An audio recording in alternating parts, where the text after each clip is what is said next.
అని దావీదు ఇచ్చినట్లుగా మనం చూస్తాం. కనుక నా దేవుని గమనించండి, నన్ను కనపరచు వారిని నేను కనపరుస్తాను. నన్ను కనపరచు. ఒకసారి బైబిల్ గ్రంథంలో మనం గమనిస్తే యెహోషాపాతు ఏం చేసినట్ట చదువుకున్నాం. 2వ దినవృత్తాంతం 20వ అధ్యాయంలో ఆ భయపడి ఎవరు భయపడ్డారు? మనుషులకు భయపడ్డారు. ఎవరైతే రాజులకు శత్రువులకు రాజులకు భయపడ్డారు. భయపడి ఏం చేశారు? ఆయన యెహోవా యొద్ద విచారించుటకు మనసు నిలుపుకొని యోధా ఎంతటా ఉపవాస దినములు ఆచరించవలనని సాటింపగా యోధవారు యెహోవా వలన సహాయం పొందుటకు పూనుకొని ఏం చేశారట? ఆపద సమయంలో అయ్యగారు చెప్పారు, అయ్యా కనుక నా దేవుడు గమనించింది. మంచి చాలా సంతోషం. మనం ఎలా ఉపవాసం ఉంటున్నాం దేవుని దగ్గర. ఆ ఎవరైనా యెహోషాపాతు ఏం చేస్తున్నాడంట? ఆ దేశంలో భయపడి ఎవరో మనుషులకు భయపడి ఆ దేశంలో సాటింపు చేసి అందరినీ యోధవారందరినీ కూడా ఏర్పాటు చేసుకొని అక్కడ ఉపవాసం నుండి కన్నీటితో ప్రార్థన చేస్తున్నారు. ఎప్పుడైతే కన్నీటితో ప్రార్థన చేస్తున్నారు, అయ్యా మా వల్ల కాదు, వీళ్ళు తరబడం అనేది, వీళ్ళు జయించడం అనేది మా వల్ల కాదు. మా చిన్న దేశం, మా చిన్న రాజ్యం, వీరితో యుద్ధం చేయడం శక్తి సాలదు, బలం సాలదు. మనం శక్తి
నన్ను నా ప్రజలను నీ బిడ్డలందరినీ కూడా కాపాడే బాధ్యత నీదని చెప్పేసి వాళ్ళంతా ఉపవాసం ఉండి ప్రార్థన చేసి దేవుడికి మొదలుపెట్టినప్పుడు అప్పుడు ఒక ప్రవక్త చెప్తున్నాడు.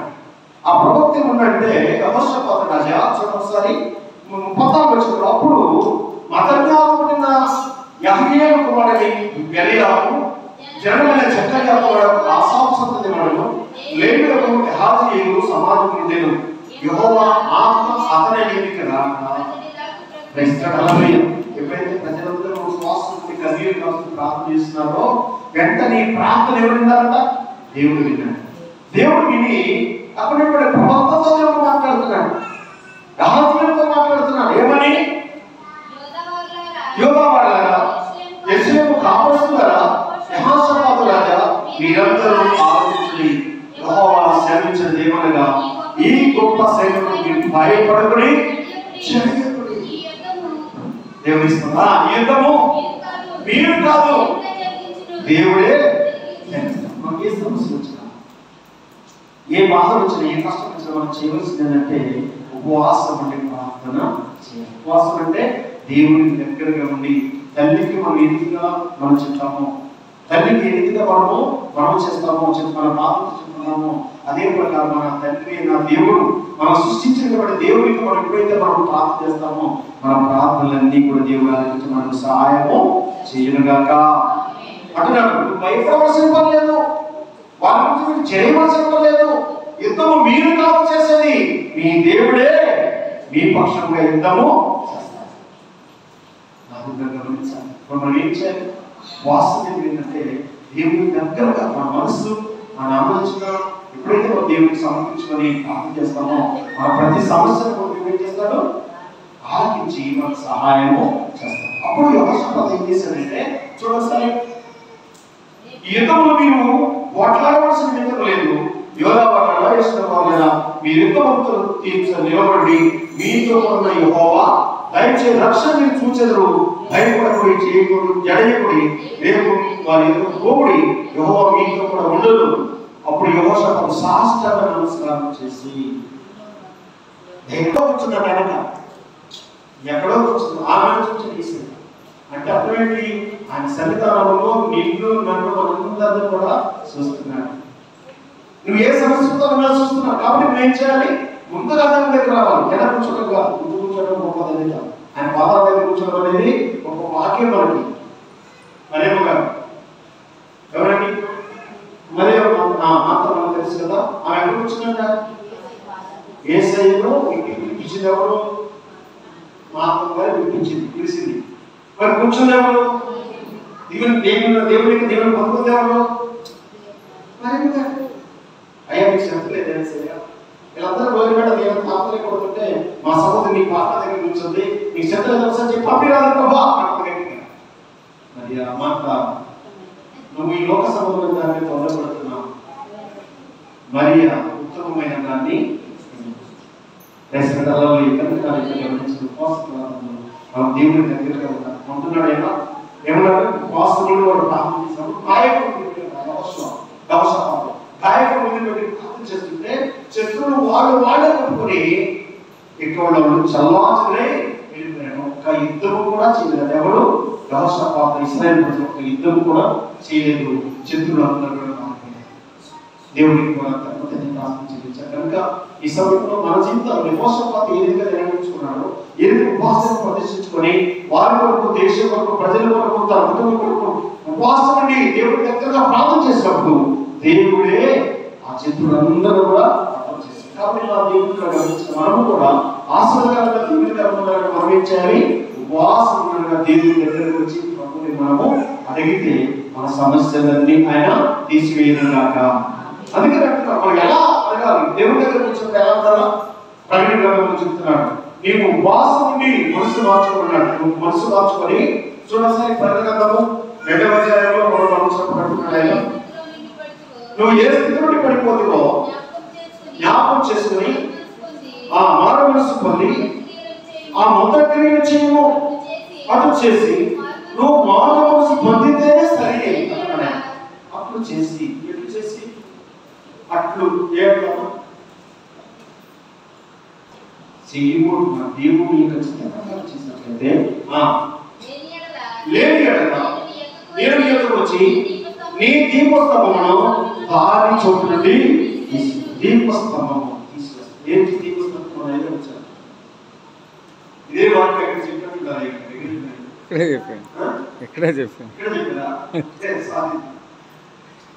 నా దీపస్తంభాన్ని తీసుకొస్తాను. దీపస్తంభం అంటే మనలో నీలో ఉన్న ఆత్మ ఎవరో పెట్టిన దీపం.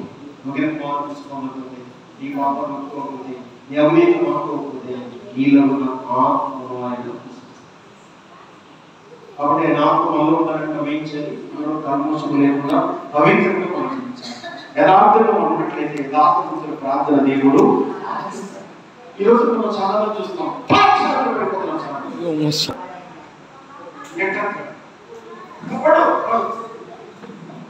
ఒక ఆవిడ అడిగింది,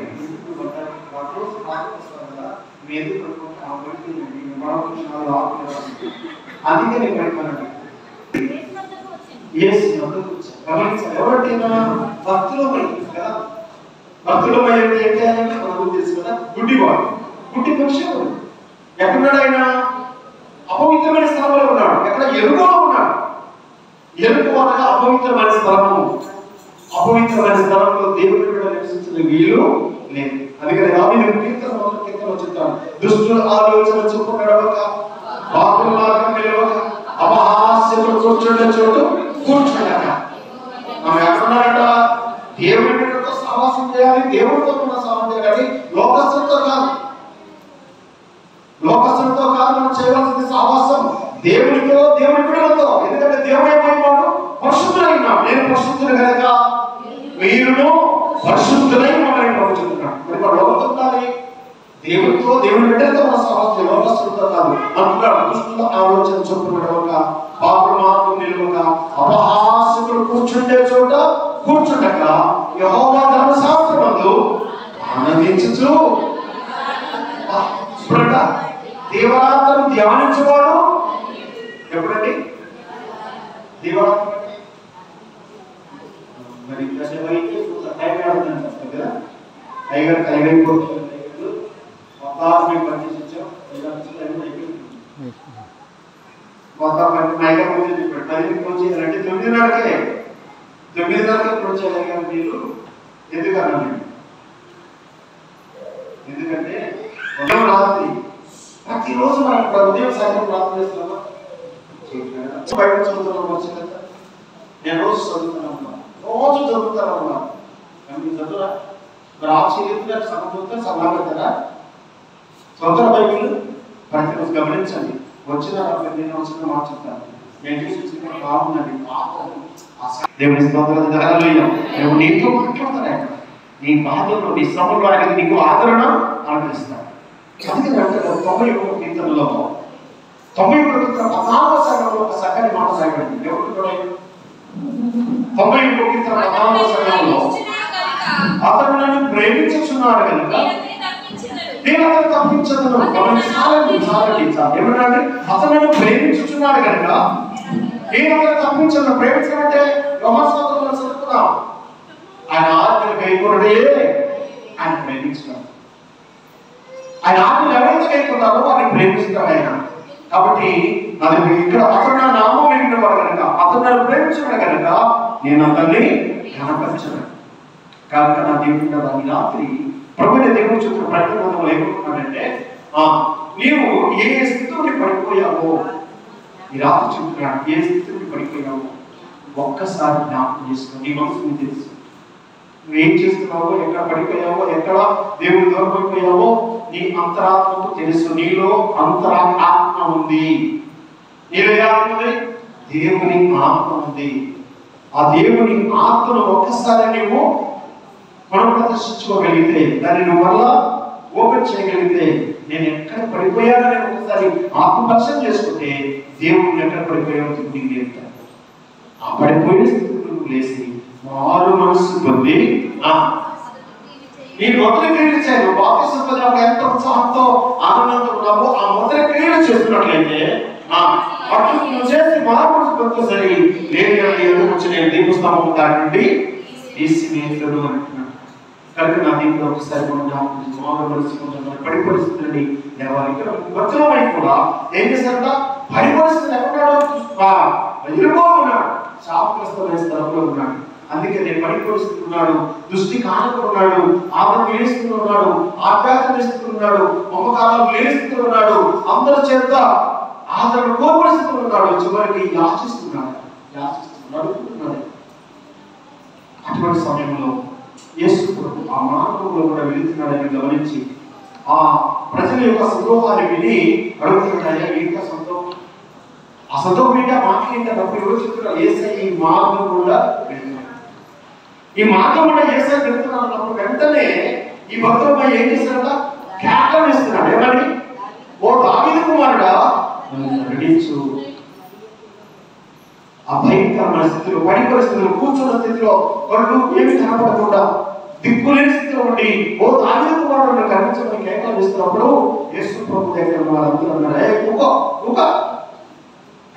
సమూహం వెళ్తున్నాడు, ఆయన నీ మాట ఎందుకంటాడు, నీ ప్రార్థన ఎందుకంటాడు, ఆ జనం వెళ్ళిపోతున్నాడు, ఆయన నీ మాట వినడు, నువ్వెంత ప్రార్థన చేసినా ఎంత కేకలేసినా నీ మాట ఆయన వినే స్థితిలో లేవు అని చెప్పేసి అన్నప్పుడు ఆయన పదే చెప్తున్నాడు, దావీదు కుమారుడు నన్ను కరుణించమని కేకలు వేసినప్పుడు ఆ కేకల యేసయ్య విన్నాడు. చాలా మంది నోట్లోనే ప్రార్థన చేస్తారు, పెద్దగా ప్రార్థన చేస్తారు. అంటే అదే అంటే నోట్లో చేసుకునే ప్రార్థన దేవుడు ఉంటా, పెద్దగా చేసేవాడు ప్రార్థన దేవుడు ఉంటాడా? పెద్దగా చేసినా, నీ మనసులో చేసినా నీ ప్రార్థన దేవుడు నీకు ఆయన ఎదిగిన వాడు. దేవుడి స్తోత్రం చేయాలి. నీకు తలకు పుట్టుకుని నేను ఎదిగిన దేవుడు ఆయన. ఈ వ్రతం ఏం చేస్తాడు? ఆ జనసమూహంలో వింటాడు ఏంటని గట్టిగా కేకలిస్తున్నాడు. వెంటనే యేసయ్య ఆ వ్యక్తిని మా దగ్గర తీసుకురావాలి. ఆ వ్యక్తిని వెంటనే ప్రభుని వినిపిస్తున్నాను, యేసయ్యని వినిపిస్తున్నానని ఆ శిష్యులు చెప్తున్నారు. యేసయ్యని వినిపిస్తున్నారు అన్నప్పుడు వెంటనే వాడు ఏం చేశాడు? వెంటనే తన పై బట్టను పారవేశాడు. ఏం చేశాడండి? నిముడికి వస్త్రం గమనించాలి. పై వస్త్రాన్ని పారవేశాడు. పై వస్త్రం అంటే లోకానుసరమైన జీవితం. లోకానుసరమైన జీవితాన్ని బయట పారవేశాడు. ఎక్కడ వెళ్తున్నాడు ఆయన? యేసమ్మా బయలు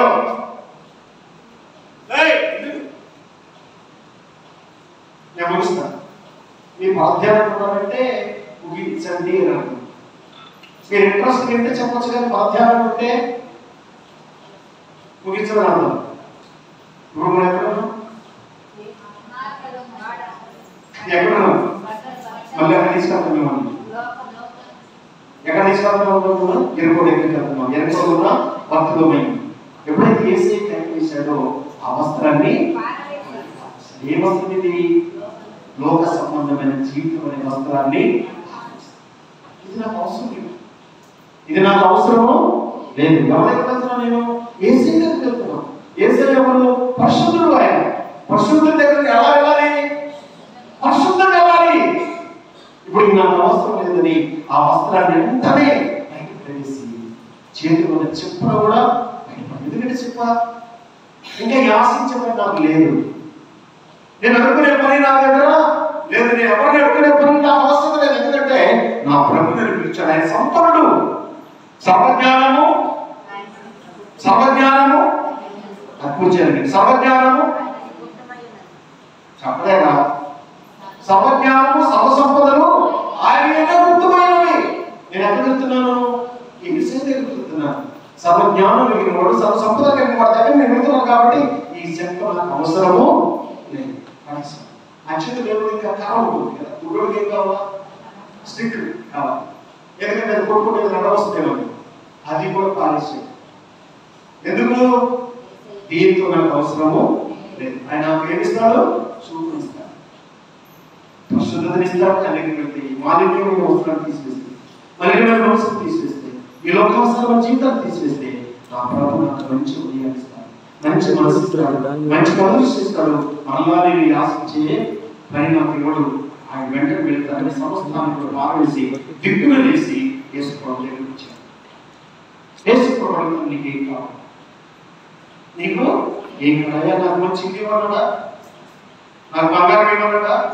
లేదా ఇంటి ఇవ్వన్నాడా? లేకపోతే సమాజంలో ఔన్నత్యాన్ని ఎదుర్కొనే పరిస్థితి ఇవ్వన్నాడా? లేదు. ఏమడిగాడు? నీలాంటి కన్నులు, నీలాంటి చేతులు, నీలాంటి హృదయము నాకివ్వయా. నీలాంటి కన్నులు, నీలాంటి చేతులు, నీలాంటి హృదయము నాకివ్వయా. నీలా చూడుటకు,